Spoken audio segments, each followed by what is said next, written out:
Y le agradezco mucho que nos acompañe en las noticias a Enrique de la Madrid, él es director del Centro para el Futuro de las Ciudades del Tecnológico de Monterrey, quien está aquí pues para hablar con jóvenes universitarios y diferentes sectores al respecto del desarrollo de las ciudades. Bienvenido a las noticias. Gracias por la invitación, Carolina. Muy buenas tardes. Buenas tardes. Y platíquenos, ¿es difícil hablar con jóvenes? ¿Cuáles son las principales inquietudes que le externaron los jóvenes en esta charla? Pues fíjate, sí, sobre todo los jóvenes están muy conscientes de los temas, por ejemplo, del medio ambiente. Es un tema que les preocupa mucho. Obviamente también les preocupa a muchos de ellos que salen de una escuela y no necesariamente están encontrando los trabajos decentes y bien pagados. Y de eso hablamos de cómo viene ahora una economía del conocimiento, una economía digital, y que me parece que es una economía muy propia para los jóvenes. México tiene 29 años de edad promedio, la mitad de la población tiene menos de 29 años. Y ellos son precisamente los que están más cerca de la tecnología, son los que están con más capacidad de incorporarse a este mundo digital y también entienden muy bien que vivimos una crisis de cambio climático, pero es una oportunidad.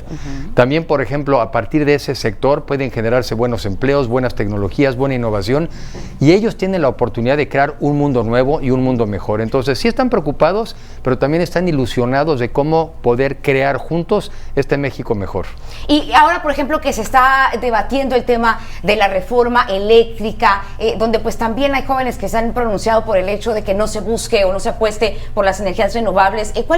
Cuando le preguntan sobre esto, ¿qué le dice a los jóvenes? Bueno, a ver, yo lamentablemente pienso que esta no es una buena reforma, precisamente porque, entre otras cosas, no va a favor del medio ambiente. Hoy en día ya podemos producir nosotros electricidad incluso en nuestras casas, en nuestros techos. Ya no se justifica, como quizá en los 60s, que el gobierno era el que tenía que tener el control de la generación. ¿Quién podía producir antes o quién podría construir una hidroeléctrica? Pues solo el gobierno.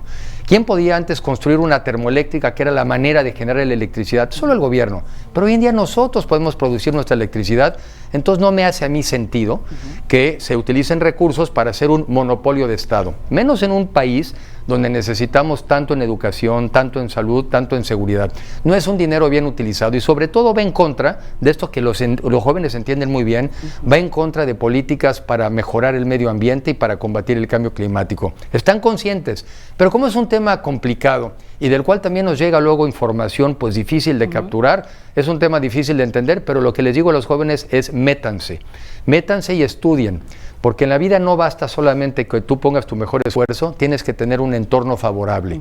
Y tenemos que generar en México un entorno favorable para que haya más inversión, más talento y sobre todo un ambiente sano. Muy bien. Y en este tema, por ejemplo, de los jóvenes, de las energías, pues también se habla desafortunadamente de que México ocupa todavía uno de los lamentables lugares en corrupción a nivel mundial, ¿no? Y el tema de las empresas privadas ha sido que falta de equilibrio o falta de cláusulas para que no se tome como un acto de corrupción esto de también tener empresas privadas participando en ese tipo de negocios. Primero es muy importante que sepamos los mexicanos que tenemos electricidad, entre otras cosas, porque llevamos 30 años trabajando entre el sector público y el sector privado.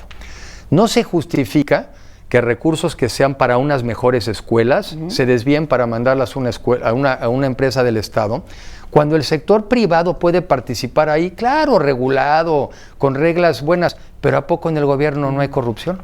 O sea, solamente hay corrupción en el sector privado. Yo no creo en estas visiones maniqueas de buenos o malos. En este sector eléctrico, que llega la electricidad al 99% de las viviendas en México, ha sido el resultado de la participación del gobierno, pero también de los particulares. Ahora, donde haya excesos o donde haya cosas que cambiar, se mejoran. No amerita, no se justifica un monopolio de Estado para corregir cosas que se pueden corregir de otra forma. Y tampoco que se haga politiquería de ese tema, porque ya no se están privilegiando como los temas técnicos y se está hablando más como de posicionamientos políticos, ¿no? Pues en parte sí. A ver, yo me gustó mucho una frase que usaba antes un secretario que decía: las políticas públicas tienen que estar basadas en ciencia, en conocimiento. Yo creo en el conocimiento. Pensemos hoy en día cómo hubiéramos generado, por ejemplo, una vacuna contra el COVID en tan solo un año de que apareció, si no fuera intercambiando conocimiento. Y ese conocimiento sale de los gobiernos, pero también sale de los privados. Si no hay que hacer política en el mal sentido de la palabra, pero sí hay que hacer buena política, y la buena política también es pedagogía, también es explicar. Y en este caso, México tiene que ir, fíjate, no a una empresa de Estado, sino al revés. Necesitaríamos un sistema donde cada uno de nosotros pudiera producir su propia electricidad. Y si a mí me sobra, se la vendo a mi vecino. La propuesta de hoy es como si nos regresaran y nos dijeran, ¿sabes qué? Vienen todos los celulares porque ahora va a volver a haber una empresa de Estado. Tú ya no puedes escoger en qué empresa ver la televisión porque ahora va a haber una televisión de Estado. Me preocupan las tendencias de pensar que nuestros problemas se resuelven nada más con un gobierno más grandote. Somos muchos mexicanos con mucho talento y los temas se pueden resolver si pensamos todos y los podemos, digamos, generar ideas, pero que también sean modernas y consistentes con el mundo de hoy. Otro de los temas que preocupan en el caso de la juventud es ahora que la seguridad y la delincuencia organizada, dicen que células de la delincuencia organizada están reclutando a jóvenes a través de videojuegos. Se habló de la economía digital y del contacto que tienen con la computadora. ¿Cómo hacer esta migración a que de algo negativo lo usen para algo positivo? Por el hecho de estar tanto tiempo en los videojuegos, los jóvenes están siendo ahora reclutados por la delincuencia. Y es verdad, a ver, los jóvenes en México tienen unas presiones enormes, tienen una visión un tanto negativa del mundo, porque también se la pasan oyéndonos a nosotros que a veces hablamos nada más de los problemas. Los mexicanos, sobre todo los jóvenes, lo que necesitan es tener alternativas de trabajo decentes y mucho mejor pagados. Porque tú no tienes esas alternativas, entonces el crimen organizado es una opción. Ya sea que te lo ofrezcan en la esquina de tu casa o que te lo ofrezcan por un videojuego. Necesitamos ofrecerle a los jóvenes mexicanos muchas mejores opciones y sueldos mejor pagados. Luego yo oigo mucha gente que dice, oye, es que ofrecemos sueldos, ofrecemos empleo y nadie los toma. Pues no quieres tomar empleos mal pagados. En México tenemos que aprender a pagar mejor y tenemos que irnos moviendo una economía más sofisticada, de más valor agregado, que te pague. Y ese es el mundo digital, por cierto. Ese es el mundo del Internet, donde un joven desde su casa, con la preparación suficiente, se puede conectar a lo mejor de México y a lo mejor del mundo.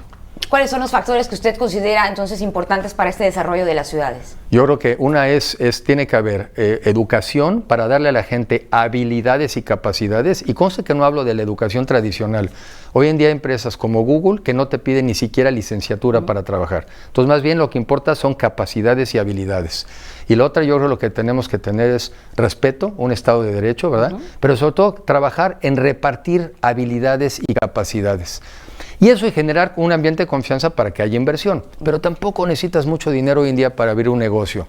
Pero son habilidades, capacidades y un ambiente que te anime a invertir y emprender, y vas a ver que los mexicanos salen adelante. Bien, le agradezco mucho esta conversación. Muchas gracias. Carolina, muchas gracias por la oportunidad. Gracias. Enrique de la Madrid es director del Centro para el Futuro de las Ciudades del Tecnológico de Monterrey en las noticias de la tarde.